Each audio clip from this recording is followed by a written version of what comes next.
Hello, hello, beloveds, and welcome to another episode of A Spiritual Remedy.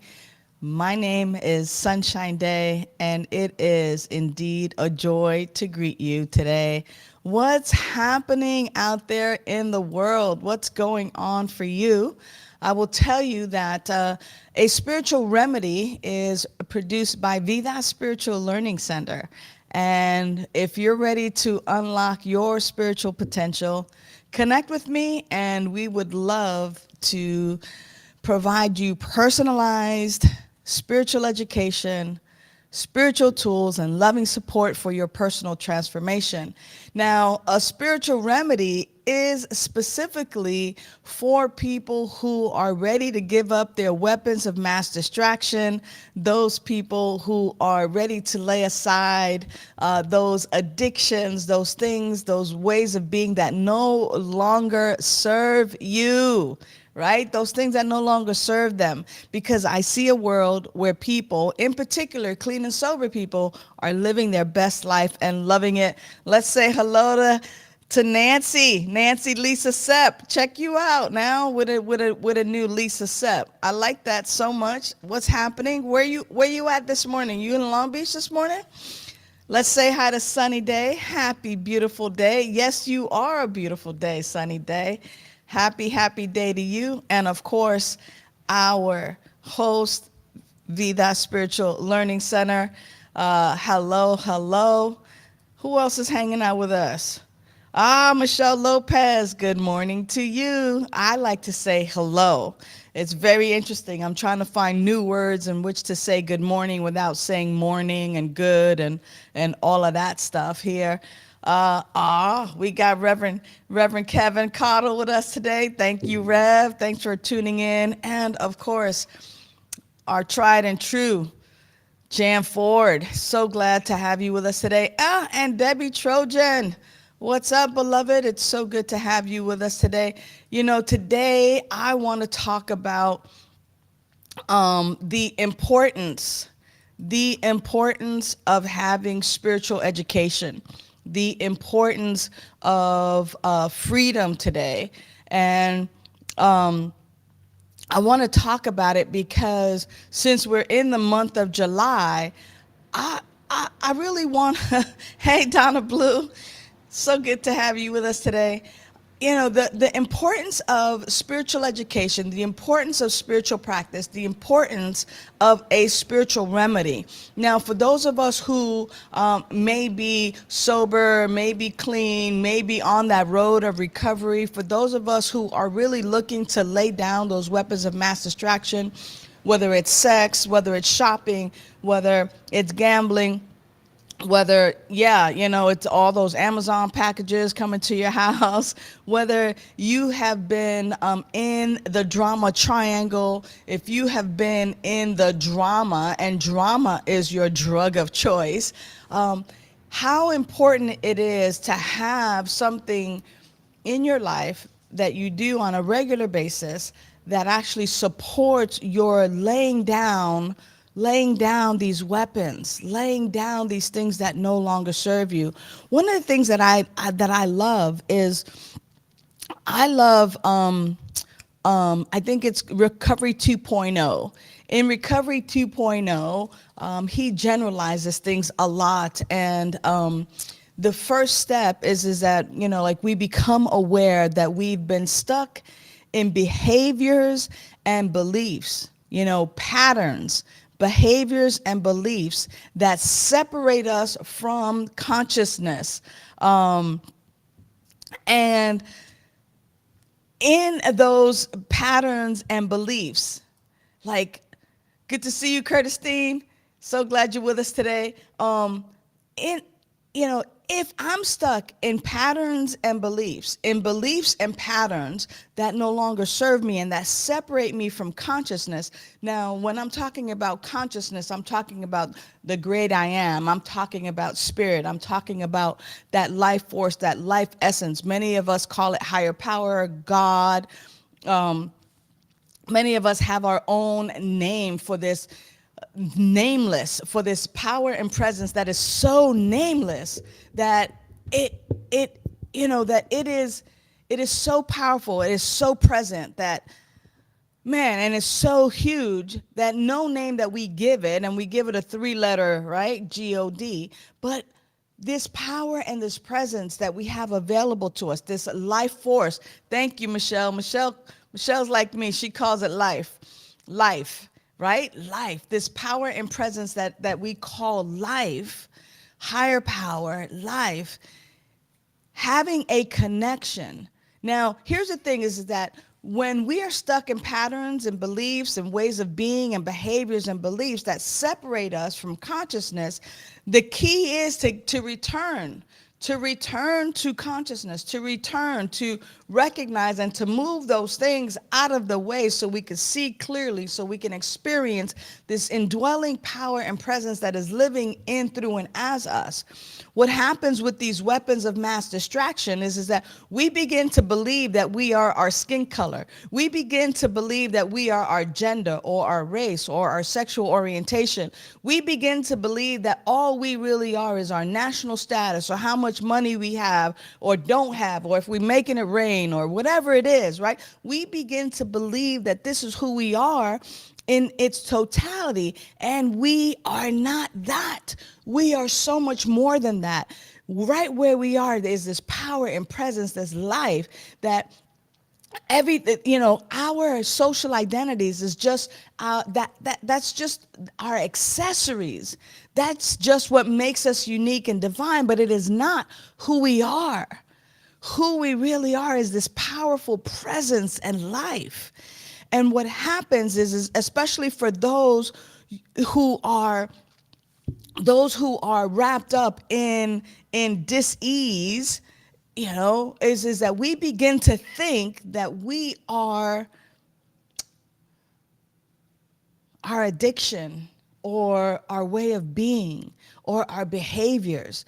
That's just the things that we become and that we take on. But when we recognize that we are the unique, unrepeatable, magnificent way in which true essence, right? You saw it, in which true essence shows up. Our true essence, right? Your true essence is pure spirit.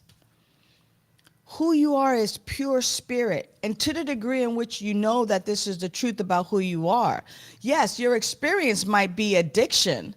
Yes, your experience might be wealth or poverty. Yes, your experience might be these things, but who you are is pure spirit. Your true essence, you are true essence. You are pure spirit. That's who you really are.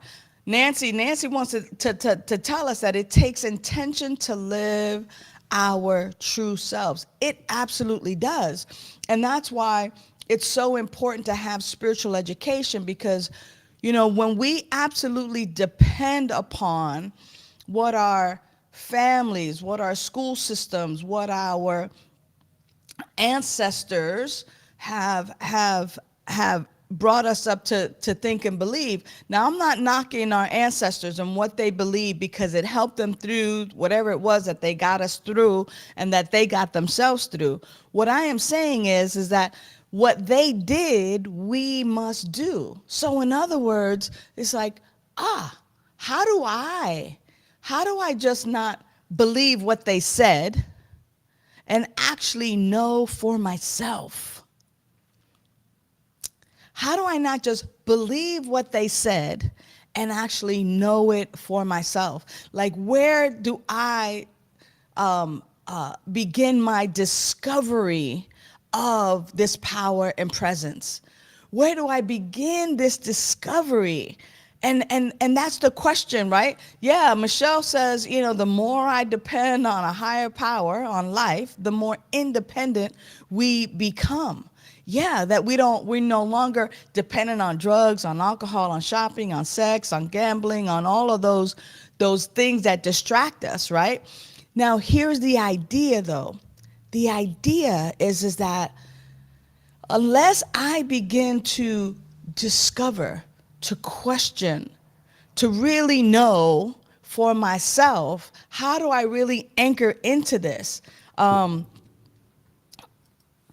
Thank you, Jan. Jan is saying, my experience is mother and daughter. This is not who I am. Got it. I am spirit. Oh my gosh, Jan, I love you so much. Yes, we have those experiences, sister, friend, lover, partner. Those are experiences, but who we are is spirit. Spirit having these experiences. Spirit is expressing itself in human form. Absolutely. And then these are the experiences that we have. But because we have these experiences, we forget that our true nature is spirit and that the power and presence is already with us, is already in us, is already as us. And then we fall prey to these experiences, believing that this is the sum total of who we are. Instead of that, the sum total of who we are is pure spirit. And so when we have spiritual education, when we begin to actually discover for ourselves the truth of who we are, yes, in my human experience, I'm an addict and a dope fiend or an alcoholic or, whatever other quote unquote titles or mistitles we give ourselves. But at my core, I am spirit, which then tells me and which then empowers me, right? Because I'm powerless over these things that I might put into my system, right? Like if I take an X-lac and then, right? Like I'm powerless over what that does in my system. However, there is one who has all power. That is consciousness. Consciousness. And when I'm separated from consciousness, then I'm powerless. But when I am in alignment, when I recognize the truth of who I am, I'm in alignment. I am in at one-ment, atonement, at one-ment. I have atoned. I have made it whole again, right? I'm there and recognizing this. And not from a place of being conceited or now I'm better than you, but from this place of like, whoa, if this is the truth about me, then of course this is the truth about you. How do I participate in my own awakening? And as a result of my awakening, that others too are awakened, right? And so as we, especially people in recovery, people who are looking and who are participating in being at ease instead of being in our dis-ease, it is incumbent to have the spiritual education and have that discovery for ourselves so that our spiritual potentiality can begin to be activated and that we're living a life beyond our wildest dreams. Nancy says, when I see the spirit in you, I better know the spirit in me. Absolutely. Too many times people look at other people with this jealousy and envy. And I once learned from a practitioner friend of mine years ago out of Redlands, when he saw stuff that people had or that he wanted, he wouldn't be like jealous, like how come they have it and I don't? And what is it that they got that what are they doing that I'm not doing because I need to have it? It wasn't anything like that. His whole thing was like when he saw something, it was like, wow, like life is painting pictures for him about like what he'd like or how he'd like to be or the joy he'd like to express. And he would say, now that's for me. Now that's for me. In other words, like I resonate with that. I accept that for me. I see it in you, just like what Nancy is saying here, like, when I see that spirit in you, I better know, I better know the spirit in me. And since I kind of messed that up, I better know the spirit in me. And that's that's key. Like, yeah, I better know the spirit in me because the spirit in me is the same spirit in you. And when I see that spirit in you, it's just like, whoa, I better know the spirit in me. I know that spirit in me much better now because I see it reflected in you. The world needs to define me. Spirit allows me to be one among every living thing. Now, yeah, the world seems to define us. It seems to define us, but when the world, when the people, when the things out there who are sleepwalking, who don't necessarily even know their true selves, when they begin to define me, they don't define me correctly. They don't define me correctly because they can't really see the allness of who I am. That's why our spiritual education is important, so that we have our spiritual liberation, so that we become free. We become free from the dogma, that we become free from the superstitions, that we become free from all of those things that used to hold us, and that we actually take the lessons from those before us in terms of discovering it for myself. The world will define me based on my age or my race or my national status, what language I speak, how much money I have, my sexual orientation. The world will define me that way. The world won't define me as spirit, as a spiritual being, as powerful, as loving, as kind. Everything that is true of spirit, of God, of infinite intelligence is true of me. Everything that is true of God, of higher power, of consciousness, beloved, is true of you, of each and every one of you. Do not let the world define you. This is where our spiritual liberation comes into play, and we get to grab the bull by the horn, if you will. We get to grab our life, and we get an opportunity now to say, okay, life, show me. Life meaning life, spirit, God, infinite intelligence, consciousness, show me.